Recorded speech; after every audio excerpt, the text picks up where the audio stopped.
Hello and welcome to Top Dog TV's Short Sports Shorts Sporting Heroes series.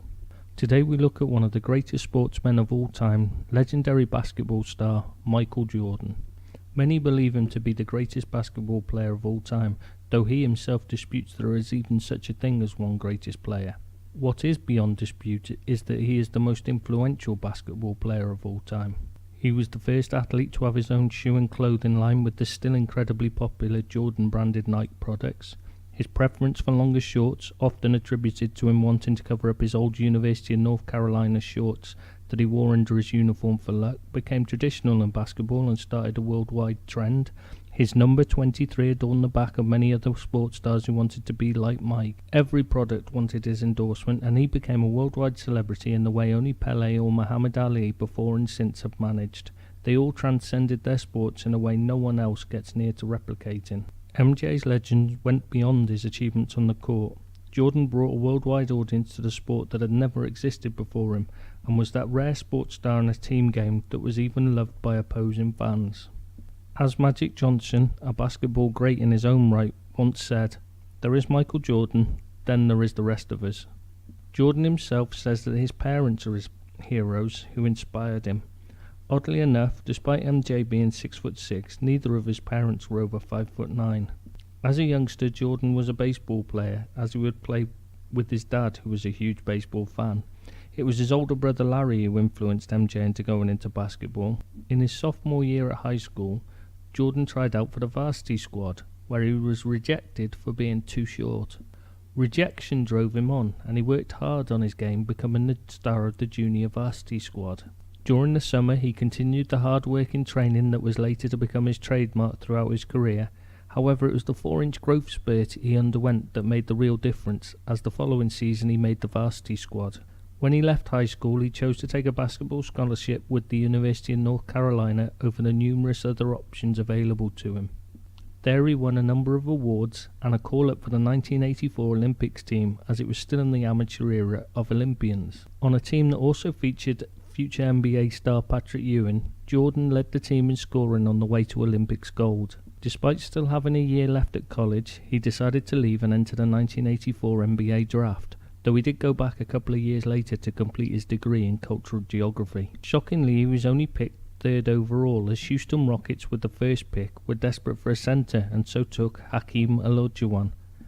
Understandable, though with hindsight clearly a mistake. What is not understandable, in fact ESPN labelled it the worst draft decision ever made, is that Portland Trail Blazers overlooked Jordan as well, and decided they did not need him as they had Clyde Drexler, who they believed had a similar skill set. Instead, in the draft day equivalent of being the music publishers that rejected the Beatles or the book publishers that turned down J.K. Rowling's Harry Potter, the Trailblazers chose Sam Bowie, who flopped. While Sam Bowie disappeared off into obscurity, Jordan was already making waves with the Chicago Bulls. Just a month into his pro career, he made the first of a record 50 appearances on the cover of Sports Illustrated under the heading "A Star is Born." Jordan was voted in as an all-star starter on his rookie season, where it is claimed that veteran players were upset by the media attention Jordan received, so much so that, led by Isaiah Thomas, they organised a freeze-out of the rookie and refused to pass to him during the game. Thomas has always denied the story, but it has never gone away. Despite winning Rookie of the Year, Jordan was unable to lead the Bulls to the playoffs on his first season. The second season saw Jordan hit with his only long-term injury to affect his career, as he broke his foot in just the third game and missed the rest of the regular season. Without him, the Bulls scraped into the playoffs, but with the worst record of any team to qualify for the playoffs.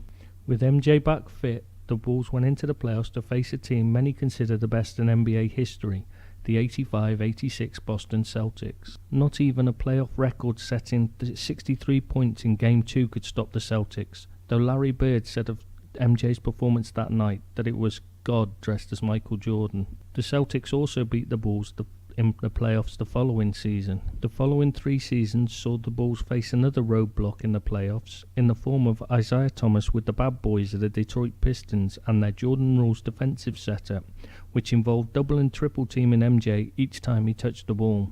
There was a memorable moment during this period in the regular season, as a game at Utah against the Jazz saw Jordan dunk over the 6'1" tall John Stockton, a good 5 inches shorter than Jordan. A Jazz fan heckled him, shouting out, "Why don't you dunk on somebody your own size?" So the very next trip down the floor, Jordan dunked on 6'11" centre Melvin Turpin, then turned to the fan and asked, "Was he big enough?" The 1990-91 season was when it all changed, with Phil Jackson's triangle offense in place, Scottie Pippen now an all-star, and Jordan leading the Bulls. They won their division with a franchise record 61 wins, swept their conference finals against the Pistons, and ended the Showtime era in Los Angeles with a 4-1 series victory over the Lakers to win the NBA championships, Jordan's first. The following season was even better for the Bulls as they improved their regular season record to 67 wins, dominated the conference to face a playoff finals series versus the Portland Trail Blazers. While the media tried to build up a pre-game rivalry between Clyde the Glide Drexler and Michael Air Jordan, the reality was not much of a contest as Jordan took charge in the first game, scoring a record-setting 35 points in the first half alone. That summer brought the moment which saw the popularity of basketball explode throughout the world as MJ headed up the Dream Team as it destroyed all the opposition en route to his second Olympics gold medal. The following season saw the pressure escalate on Jordan as his fame reached epic proportions, even leading the team to another championship, their third in a row, while scoring a finals record average of 41 points per game did not stop the criticism of his gambling habits after he was seen gambling in Atlantic City the night before a playoff game. He was later to admit in an interview that his gambling had been reckless at the time. To add to Jordan's pain, that summer his beloved father James was gunned down by 2 teenagers who then stole his car. However, no one expected what came next, and it was front-page headline news around the world when Jordan announced his intention to retire in October, aged just 30 years of age. Even more shocking news came the following February, as MJ announced his intention to follow his father's dream for him and signed a minor league baseball contract with the Chicago White Sox. Bulls owner Jerry Reinsdorf also owned the White Sox, and he continued to honor Jordan's basketball contract the whole time. Despite media reports from the time, MJ did show some promise in the game of baseball. Meanwhile, his number 23 was retired by the Bulls at their new home, the United Center, but the Bulls were struggling badly on court without Jordan, and in mid-March 95 they were in danger of missing the playoffs with a 31-31 record when salvation arrived. The MLB was in the midst of a players' strike, and Jordan feared being drafted in as a replacement player, so he quit baseball. A 2-word press release on the 18th of March 1995 resurrected Bulls' hopes. "I'm back" was enough to produce the highest TV ratings of any regular season game since 1975 to see Jordan, wearing the number 45, make his comeback. It did not take long for Jordan to get back to his best, making a game-winning jump shot in his 4th game, and in the 5th game back he racked up 55 points. With his airness leading them, the Bulls had a 13-4 record and made it into the playoffs. They reached the conference semi-finals when Nick Anderson stripped MJ from behind in Game 1, leading to the game-winning basket for the Orlando Magic. Anderson commented afterwards that he didn't look like the old Michael Jordan. Number 45 doesn't explode like number 23 used to.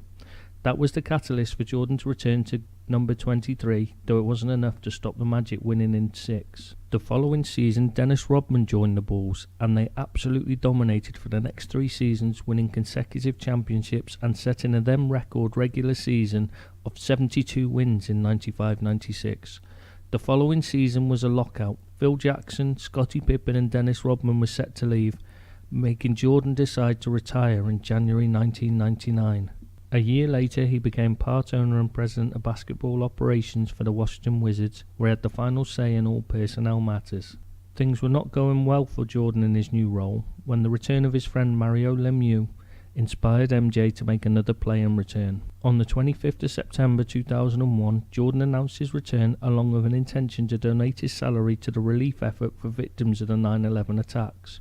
However, it never went well, and he was openly critical in the media of his teammates, particularly that of his 2001 number 1 draft pick, Kwame Brown's lack of focus and intensity. 2002-03 was his final season, and tributes included a 4-minute standing ovation in Chicago, while the Miami Heat retired the number 23 jersey despite Jordan never having played for them. The 2003 All-Star Game saw him offered a starting spot by both Tracy McGrady and Allen Iverson, but he turned them down before mounting public pressure, and the persuasive powers of Isaiah Thomas convinced Vince Carter to give up his spot for Jordan.